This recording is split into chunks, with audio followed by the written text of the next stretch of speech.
Olá pessoal, nós vamos dar continuidade ao nosso conteúdo. Seguindo no nosso livro didático, nós vamos iniciar hoje o capítulo número 4, que é acerca do renascimento e humanismo. A gente sabe que aqui no sétimo ano nós estamos estudando um período da história da humanidade chamado Idade Média. E esse período, uma das características, a gente sabe que em grande parte desse período da Idade Média, ou período medieval, como algumas pessoas costumam falar, a humanidade ela vivia de forma isolada em cada continente, cada povo, cada cultura não tinha conhecimento da vastidão do planeta, não tinha conhecimento de outros povos, nem de outros continentes. E nós já estudamos como as pessoas, os principais tipos de cultura que existiam na América. Também estudamos um pouco como eram as culturas, os reinos e impérios africanos. E nesse capítulo de número 4, nós vamos ver como é que aos poucos a humanidade começou a mudar, a se transformar, sua história, que levou até o momento que todos os continentes e todos os povos passaram a ter conhecimento um do outro. E mais, além de ter conhecimento, passaram a se relacionar um povo, uma cultura com a outra, e a ter conhecimento dos diversos continentes e povos que habitam o planeta Terra. Então, o que foi que mudou? Como foi que a humanidade chegou a esse ponto? Para a gente compreender isso, a gente vai começar aqui no capítulo de número 4, estudar o renascimento e o humanismo. Essas duas palavras, renascimento e humanismo, elas nesse contexto aqui do nosso sétimo ano, elas estão significando um grupo de pessoas pensando de uma determinada forma. Um grupo de pessoas, de pensadores, né, se declaravam renascentistas e humanistas, certo? Em história, renascimento significa um grupo, assim da forma mais simples para a gente começar a compreender. Renascimento e humanismo são movimentos como assim? Um grupo de pessoas pensando determinadas ideias e querendo influenciar o maior número de pessoas possível. Então nós vamos ver de forma mais detalhada o que significa esse movimento que foi chamado de renascimento e humanismo, né? Primeira coisa, esse movimento, que na verdade é um grupo de pessoas pensando de determinada forma, ele surgiu na Europa, e o primeiro lugar que ele surgiu foi justamente na Itália, né? E da Itália ele se espalhou por toda a Europa e depois influenciou o mundo inteiro, porque vai ser a partir do Renascimento e do humanismo que vão surgir diversas transformações que vão levar inclusive o ser humano, a humanidade, a se lançar naquilo que era totalmente desconhecido para essas pessoas, no caso os oceanos. E isso fez com que os europeus passassem a tomar conhecimento que existiam outras regiões do planeta, existiam outros povos fora da Europa, e assim, através dessas viagens, dessas navegações, a humanidade passou a se relacionar, né, a humanidade de forma completa. Os 5 continentes, Europa, África, Ásia, Oceania e América, passaram a se relacionar entre si. Nós vamos ver isso mais de forma detalhada, mas hoje o nosso foco é compreender o que foi o Renascimento e o humanismo. Então, a primeira coisa para a gente compreender é saber que o Renascimento ele foi um movimento de transformação intelectual, ou seja, na forma de pensar, de transformação científica, ou seja, na forma de compreender o mundo, e também de transformação econômica, ou seja, na forma de produzir a vida, de produzir riqueza. Então, o movimento renascentista, ou o Renascimento, vocês podem anotar isso no caderninho de vocês, o Renascimento foi um movimento de transformação intelectual, né, científica e econômica. influenciou todas as áreas da sociedade. Então, por isso que esse movimento, essas ideias, fizeram esses homens serem chamados de renascentistas. Esse movimento foi chamado de renascimento porque esses homens se consideravam estar renascendo de um período de ignorância, que foi a Idade Média. O Renascimento, como eu já falei, esse movimento de transformação intelectual, científica, econômica, religiosa também, ele surgiu na Itália a partir do século, principalmente a partir do século XIII, ou seja, a partir dos anos de 1300, século XIII, a partir dos anos de 1200, certo? Esses homens se consideravam que eles estavam renascendo de um período de ignorância, que foi a maior parte da Idade Média, que foi do fim do Império Romano, em 476, até o momento que o movimento do Renascimento estava surgindo na Itália, que foi os anos, a partir dos anos de 1200. Então eles se consideravam renascendo, porque eles estavam recuperando o conhecimento dos antigos gregos na matemática, na arquitetura, no estudo do corpo humano, né? na fisiologia do corpo humano, na anatomia, medicina. Também estavam renovando na sociedade a forma de economia estava mudando, da agricultura para o comércio, surgindo bancos, pequenas fábricas, né? As cidades estavam crescendo, isso no caso a Itália, né? Que foi onde o Renascimento surgiu inicialmente. Então esses homens se consideravam que estavam, a humanidade, no caso aqui a Europa, as cidades italianas, elas estavam renascendo da ignorância, das trevas, da ignorância, porque durante toda a Idade Média, quem é que explicava o mundo, as coisas? Era Deus, e a Bíblia era usado para explicar tudo. Tudo que acontecesse era considerado, essa foi a vontade de Deus, é assim porque Deus quer, é assim mesmo.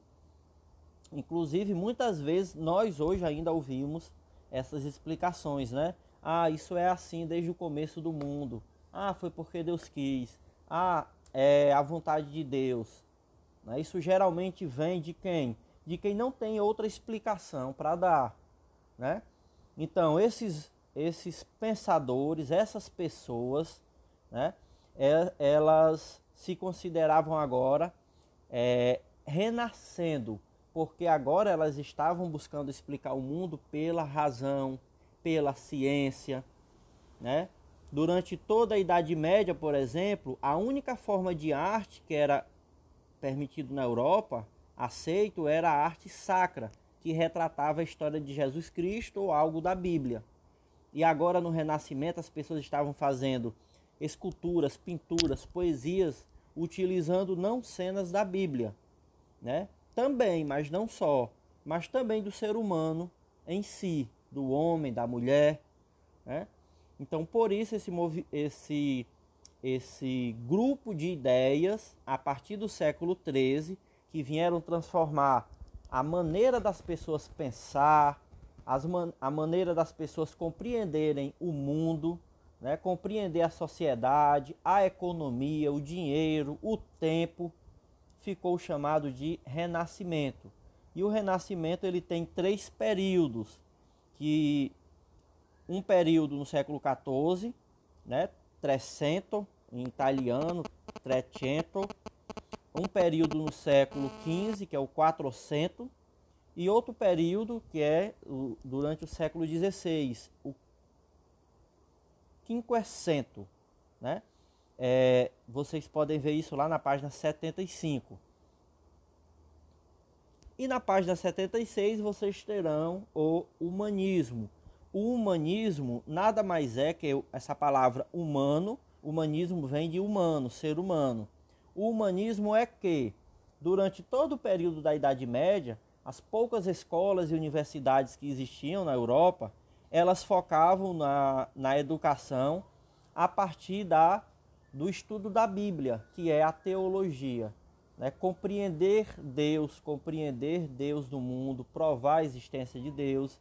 Então, além da teologia e do estudo da Bíblia, era ensinado também medicina e basicamente teologia, que é o estudo da Bíblia, medicina e também um pouco de matemática. Era isso que se resumia as universidades. Com o Renascimento, esses pensadores passaram a buscar compreender diversas outras áreas, né, que eram estudados no passado pelos gregos e pelos romanos, como arquitetura, medicina, a anatomia do corpo humano, astronomia, matemática, física, química, história, política, certo? Então, tudo isso eles estavam buscando explicar o mundo, compreender e explicar o mundo a partir do ser humano. Por isso que eles eram chamados de humanistas, porque esses pensadores, professores, intelectuais buscavam compreender o mundo e explicar a partir das ações dos seres humanos e não das ações de Deus, certo? Se as coisas aconteciam, é porque o ser humano estava agindo e não Deus. O ser humano também poderia criar, poderia salvar. Basta que para isso ele possa conhecer. Para isso é preciso estudar, pesquisar, né? Então, esses pensadores vão se dedicar a compreender o ser humano em todas as áreas. Na parte da medicina, começaram a trabalhar com o corpo humano, conhecendo a musculatura, o sistema circulatório, respiratório, né, a fim de compreender a anatomia humana, para compreender também como curar os males, as doenças.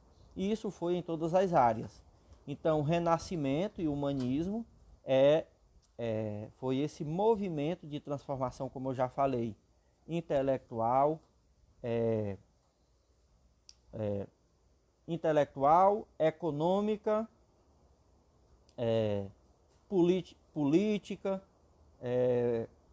transformação também religiosa.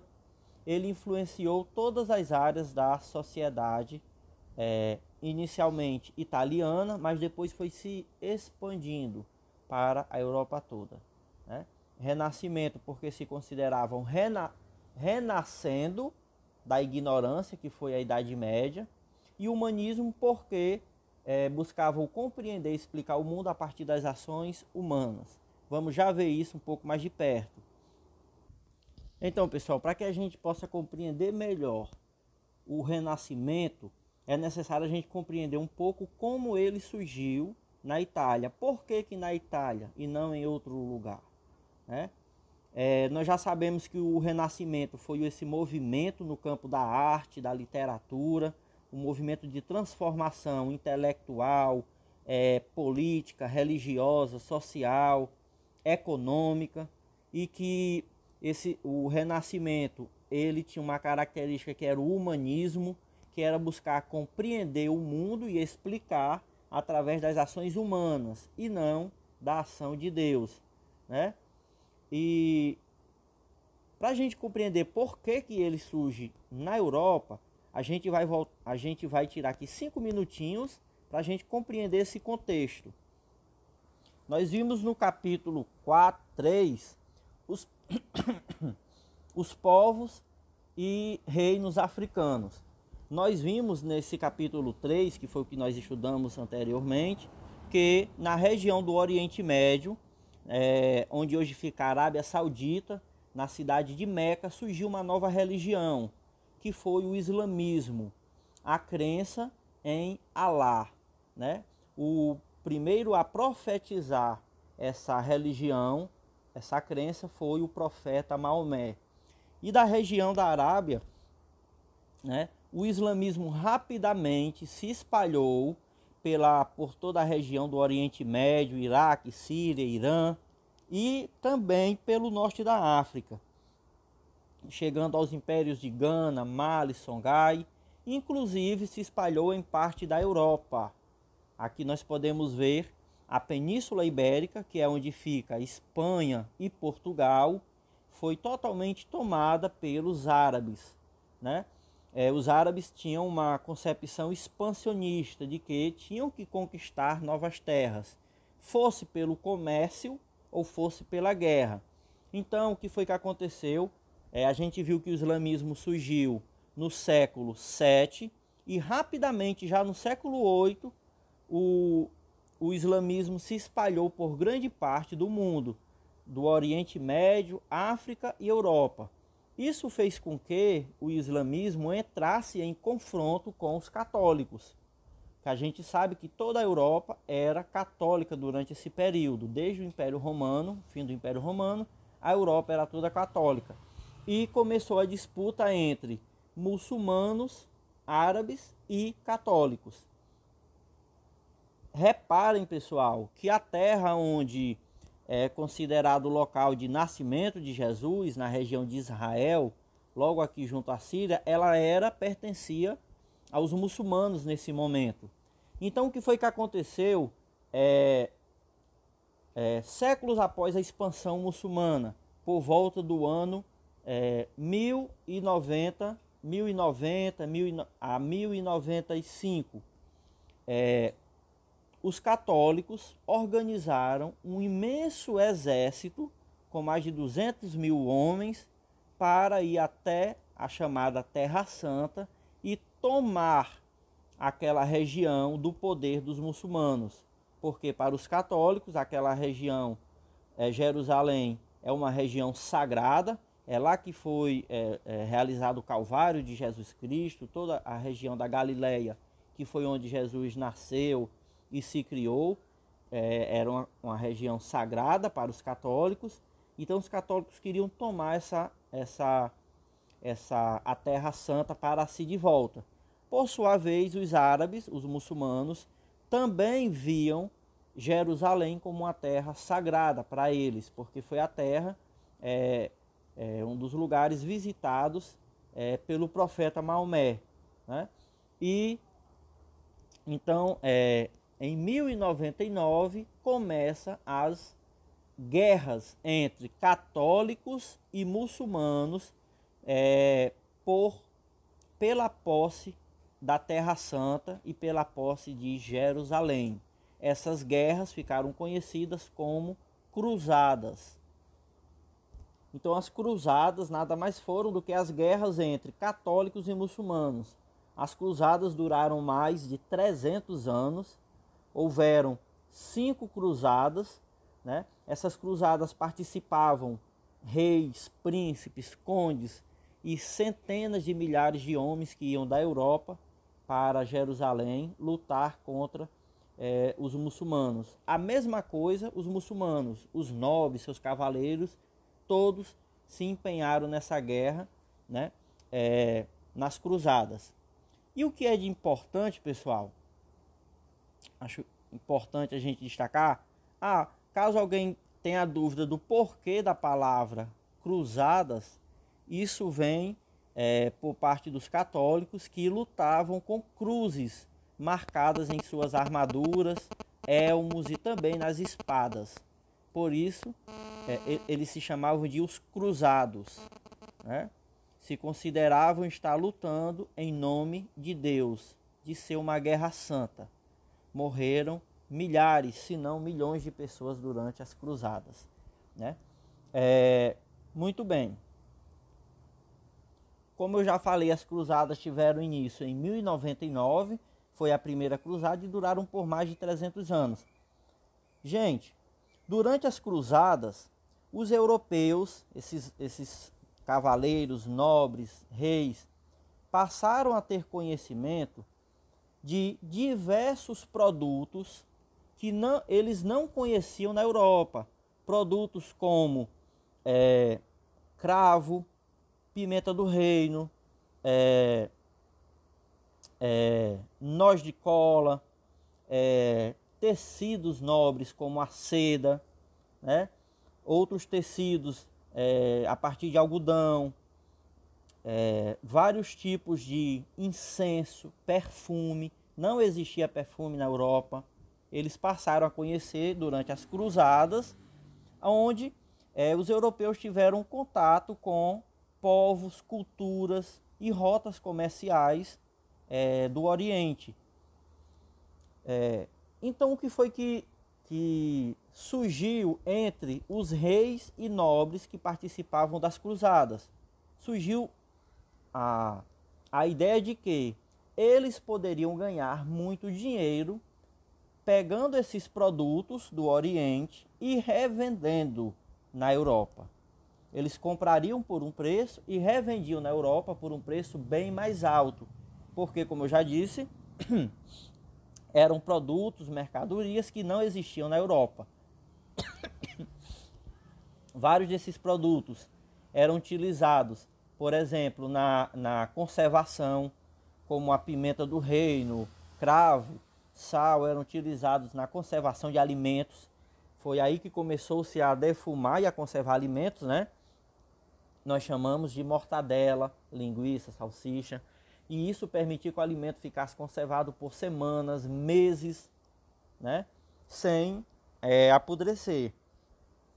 E também artigos de luxo, como a seda, perfumes, né? Metais preciosos, rubis. Então, esses nobres, esses reis começaram a ter cada vez mais impulso para ganhar dinheiro, revendendo esses produtos na Europa. Esses produtos passaram a ser chamados de especiarias. O que eram as especiarias? Esses produtos do Oriente extremamente valiosos na Europa, porque não existia nenhum deles. Exemplo também o açúcar, né? Feito da cana, também não existia na Europa.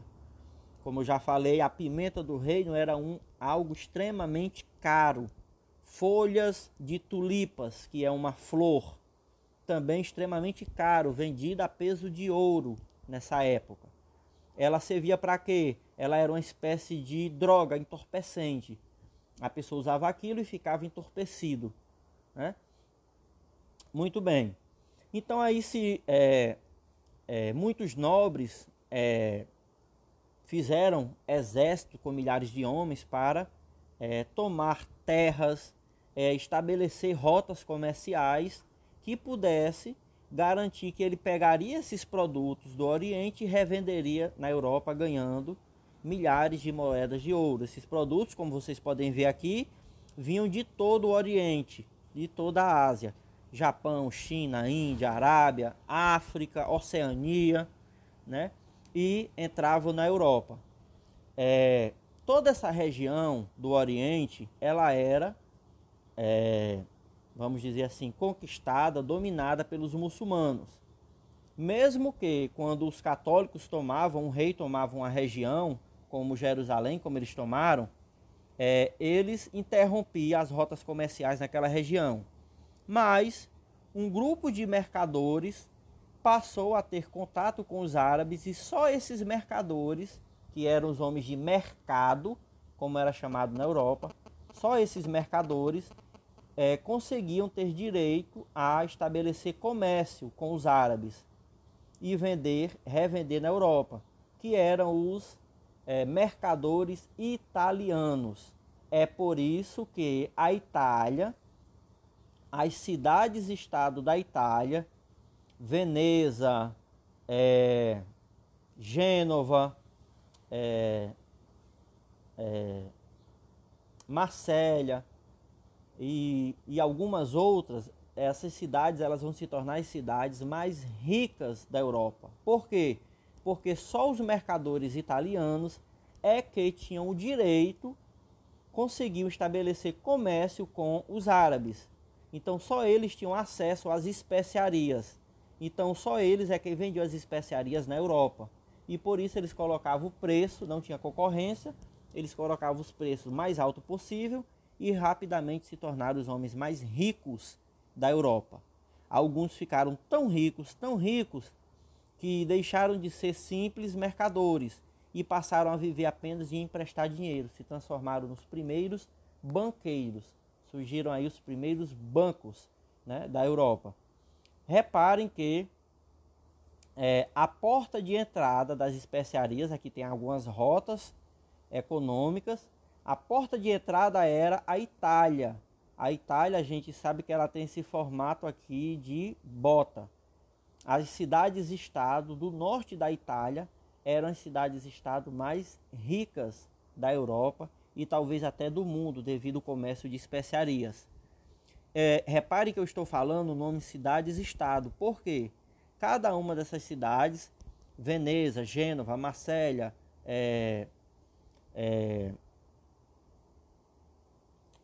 tá me faltando uma cidade muito famosa na época que era... Deixa eu ver se eu consigo lembrar. Aqui, Florença, né? Além de Veneza, além de Milão, Turim, Nice, Florença. Reparem que aqui a Itália ela tem essa forma de bota, né? Chamada bota da Europa. Muito bem. Essas cidades-estado todas do norte, porque eram as onde esses mercadores viviam. Milão, Veneza, Florença, Turim, Nice. Essas cidades se tornaram as mais ricas da Europa, porque eram os mercadores dessas cidades que tinham acesso às rotas comerciais das especiarias e eles revendiam para toda a Europa. E aqui tem uma gravura que eu acho bem legal, que mostra um pouco essas rotas comerciais, tanto por terra como por mar, né? Eram rotas comerciais, viagens que chegavam a 6, 7, 8 meses para poder se realizar, né? Então, era um investimento de dinheiro muito grande. Tá aqui a botazinha, né, no centro, ao alto da imagem. Então, a Itália era essa porta de entrada para as especiarias. E por isso a Itália ficou as cidades-estado do norte. Eu me esqueci de explicar por que eu chamo elas de cidades-estado. É porque eram cidades independentes. Cada uma tinha seu próprio governante. Cada uma tinha suas próprias leis, seu próprio exército, certo? Quando isso ocorre, a gente chama de cidade-estado, que é uma cidade independente, né? Eram as mais ricas da Europa.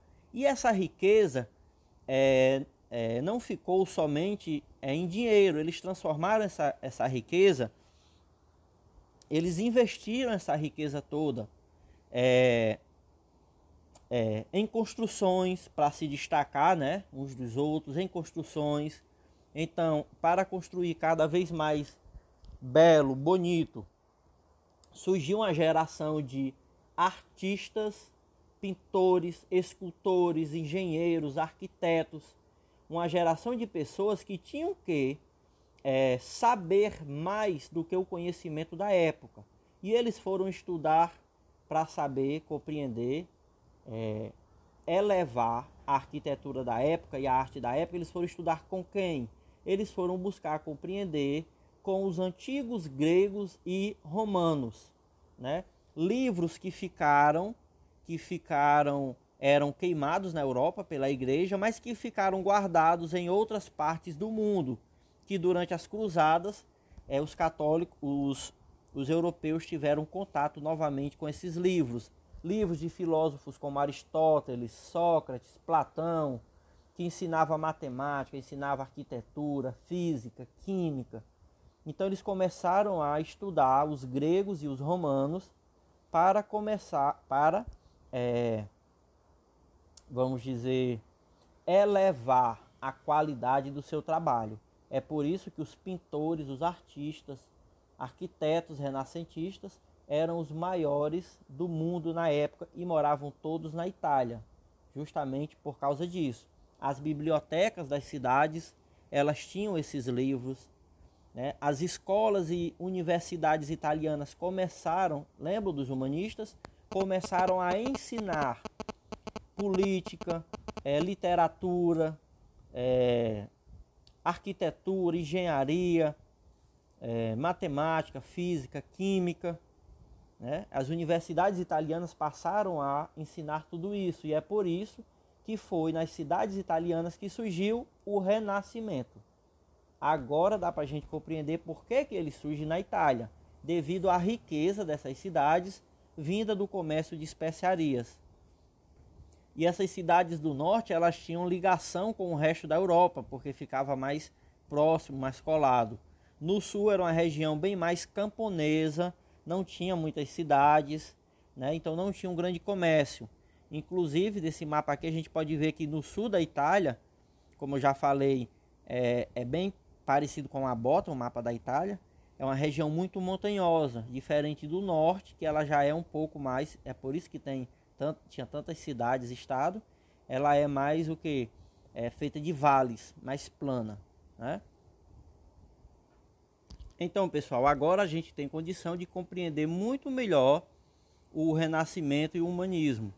A gente já viu que o humanismo foi esse movimento de ideias que buscava compreender e explicar o mundo a partir da ação do ser humano e não a partir da ação de Deus, né? Então, o humanismo começou a ensinar nas universidades italianas dessas cidades-estados. Esses professores começaram a se denominar humanistas, porque buscaram compreender e explicar o mundo através da ciência, e não a partir da teologia, que é o estudo da Bíblia, né? Então surgiram aí matérias, né, disciplinas nessas universidades sobre poesia, sobre artes plásticas como escultura, pintura, arquitetura, matemática, né? Então, por isso que humanismo, buscavam compreender e explicar o mundo a partir da ação humana, diferente da Idade Média, que, como eu já disse, tudo era considerado à vontade de Deus, né? Durante toda a Idade Média, a única coisa que era ensinado nas escolas e nas universidades era a teologia, que é o estudo da Bíblia, a medicina, um pouco de medicina, sendo que uma medicina somente de observação. Na Idade Média não era permitido tocar no corpo, né? Não era permitido nem sequer ver alguém despido, nu. Que dirá fazer algum tipo de estudo do corpo humano por dentro. Era considerado bruxaria, heresia. É por isso que a medicina do período medieval era muito pouco desenvolvida, porque eles não conheciam nem sequer o corpo humano, que dirá conseguir curá-lo, né? O direito, que são as leis, era o direito, as leis da igreja, porque as leis da igreja servia para as leis do mundo, né?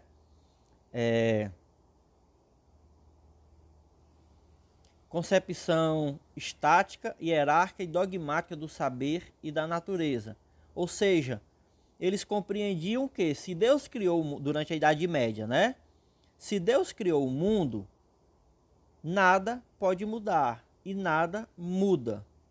Tudo é do jeito que é porque assim Deus quis. Era assim que pensava durante a Idade Média. Então esses pontos que nós estamos vendo aqui é contra eles que o movimento renascentista e o humanismo vai vir, vai criticar essa forma de explicar o mundo a partir da vontade de Deus apenas. Os estudiosos humanistas, eles já traziam uma proposta humanista de compreender e explicar o mundo a partir do ser humano. A natureza, ela pode ser explicada pelo ser humano, pode ser compreendida e até mesmo modificada em determinados casos.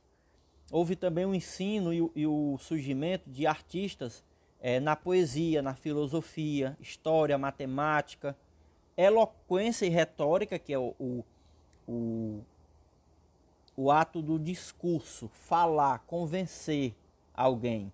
Eles buscaram compreender, aprender isso a partir das obras clássicas, que eram dos gregos e dos romanos. Como é que eles tiveram acesso a esses livros? Porque esses livros ficaram guardados nas bibliotecas do Oriente, pelos árabes. Lembram que nós vimos que no reino do Mali, do Congo, na África, existiam milhares e milhares de livros, porque os árabes valorizavam os muçulmanos, valorizavam o conhecimento, diferente dos católicos na época, que para eles o conhecimento era algo que ia contra a palavra de Deus que estava na Bíblia. Então, eles queimavam os livros na Europa. Só era permitido a Bíblia e algum livro ou outro que falasse sobre a Bíblia, concordando, né? Mas no resto do mundo, como na Arábia, na África, esses livros dos gregos antigos ficaram guardados, como a gente viu na cidade de Tombuctu, no Império do Mali e Songhai. Esses livros, esses livros ficaram guardados, tiveram cópias, traduções, certo? Religião. Os humanistas eram muitas vezes homens da religião, eles não eram ateus muitas vezes, e estavam imbuídos da tarefa de reinterpretar o evangelho sob a ótica, o olhar e os valores da antiguidade. Pelo fato deles quererem explicar o mundo a partir da ação humana, não quer dizer que eles eram totalmente ateus. Muitos eram católicos, né? Muitos eram católicos. No entanto, eles tinham outra visão de religião. Não era uma visão dogmática. O que é dogma? É lei. Tem que ser assim e pronto, né? Eles já tinham outra visão de religião, né? Uma visão de religião que permitia explicar o mundo a partir da ação do homem e não de Deus apenas. Os valores do humanismo exaltava, né, que é valorizar o indivíduo, a pessoa, né? Buscava o estudo dos feitos históricos da antiguidade, os grandes homens, os grandes líderes, reis, militares. Propunha liberdade de pensamento, porque muitos deles eram perseguidos na Europa, desses humanistas. A igreja mandou prender muitos deles, até mesmo queimar na fogueira por aquilo que eles defendiam. Então eles pregavam o que? A liberdade de pensamento, né? Que eles pudessem falar, ou qualquer pessoa pudesse falar sem perseguição ao seu pensamento. Defendiam também a capacidade de ação do ser humano. O que é essa capacidade de ação? O ser humano pode agir. As coisas não acontecem só porque Deus quer. O ser humano também pode agir na natureza, na sociedade, no mundo, né? O ser humano também cria. Isso era inconcebível durante o período medieval, porque só quem poderia criar era Deus. O homem era considerado um ser sem o dom ou a possibilidade de criar, né? É por isso que nós vamos falar disso daqui a pouco, né? Do teocentrismo. Acho que vale a gente destacar agora. Durante toda a Idade Média, prevaleceu a ideia de que Deus era o centro do mundo e de tudo. Essa ideia era chamada de teocentrismo. Teo vem do latim, que é Deus. Centrismo, centro. Deus no centro. Já os humanistas passaram a colocar o ser humano, o homem, no centro do mundo. O homem também pode criar, o homem também pode desenvolver, pode mudar o mundo, a realidade, a história, né? Eles passaram a defender o antropocentrismo. Antropo significa vem de antropólogo, antropo, homem, né? Centrismo no centro, o ser humano no centro do mundo, né? Os renascentistas e os humanistas passaram a defender o antropocentrismo, diferente da igreja que defendia o quê? O teocentrismo, né? Que era Deus no centro. Em geral, eles eram considerados, esses pensadores do Renascimento, do humanismo, eles eram considerados perigosos para a igreja. Por quê? Parte das ideias que eles defendiam e a igreja considerava ideias muito perigosas. Por quê? Colocar o homem no centro, tirar Deus, isso para a igreja via como que tirando o poder da igreja.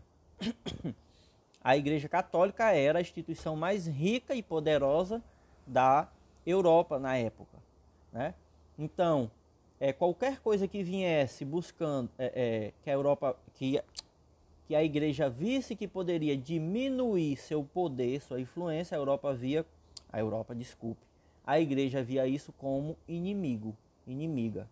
E é por isso que esses homens, muitos deles, foram considerados inimigos da Igreja, né? É por isso que para permanecer vivos e trabalhando na sua arte, muitos desses homens buscaram o apoio de famílias ricas que pudessem proteger eles, comprar o trabalho deles, mas também proteger, não deixasse a igreja capturá-los ou matá-los, né? Perseguição. Aqui nós temos alguns nomes, não vou falar de todos, mas nós temos alguns nomes de pessoas que foram perseguidas pela Igreja Católica. Eles faziam parte do Renascimento, eram humanistas, ou seja, buscavam explicar o mundo a partir da ação do ser humano e não de Deus. E foram por isso perseguidos pela Igreja. Dante e Maquiavel, Campanella e Galileu, Thomas More, Giordano Bruno, Miguel de Cervantes, Erasmo de Roterdã e Paracelso. Cada um desses pensadores aqui, eles se empenharam em uma área da ciência, astronomia, ou história, ou em física, química. E por eles conseguirem desenvolver uma teoria, até mesmo comprovar um experimento científico, foram condenados de heresia, o que é heresia? É uma mentira. Eles eram condenados de mentir contra a igreja ou até mesmo de bruxaria. Um grande exemplo foi Giordano Bruno, que foi queimado na fogueira. Giordano Bruno defendeu que a Terra não seria o único planeta do universo. Haveria incontáveis planetas no universo. E que a Terra também não era o centro do universo. A Terra deveria girar em torno do Sol. E muitos outros planetas deveriam existir no universo. E muitas outras estrelas e planetas. E talvez em algum desses planetas também houvesse vida. A Igreja Católica tomou isso como sendo uma heresia. Por quê? Se existisse vida em outro planeta, será que existia Jesus Cristo nesse planeta? Então qual seria o verdadeiro Jesus Cristo? Desse planeta ou do nosso? Então, a igreja via que essa ideia poderia enfraquecer o poder dela. E aí a igreja prendeu Giordano Bruno, ofereceu a chance dele voltar atrás e dizer que ele estaria enganado, mentindo ou louco. E diminuir a pena apenas para ficar preso. Ele não aceitou, manteve a palavra e foi queimado na fogueira, né? Outro nome foi Galilei, que conseguiu comprovar que a ideia defendida pela Igreja Católica do geocentrismo, geo é terra, centrismo centro, onde a Terra seria o centro do universo, tudo estaria em torno da Terra. Isso não era verdadeiro. Galileu comprovou que o Sol é o centro e que a Terra é quem gira em torno do Sol. ele passou a defender o heliocentrismo. Helio vem de sol no latim, centrismo, centro, o sol no centro. A igreja também viu aquilo e disse que ele era um herege, estava contrariando a Bíblia, porque na Bíblia tem uma passagem lá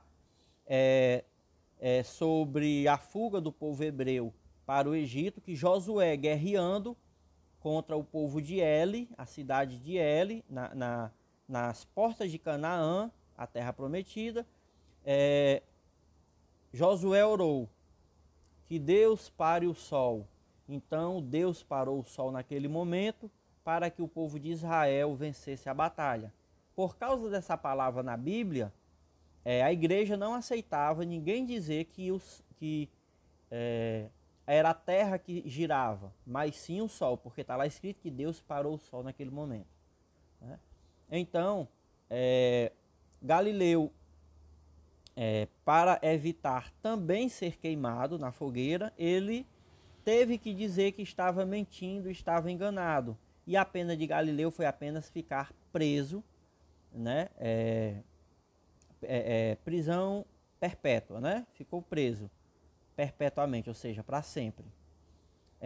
Então aqui foram alguns casos, né? Os mais falados. O homem era visto, o ser humano era considerado a mais importante criatura de Deus por sua razão, inteligência e capacidade de explicar o mundo, perspicácia. Então, se Deus teria dado a razão, o pensamento, o raciocínio ao ser humano, é porque Deus queria que ele usasse. Então, esses homens defendiam que o ser humano deveria explicar o mundo e não colocar isso para a responsabilidade de Deus, como fazia a Igreja Católica. Né? Deixa eu voltar aqui.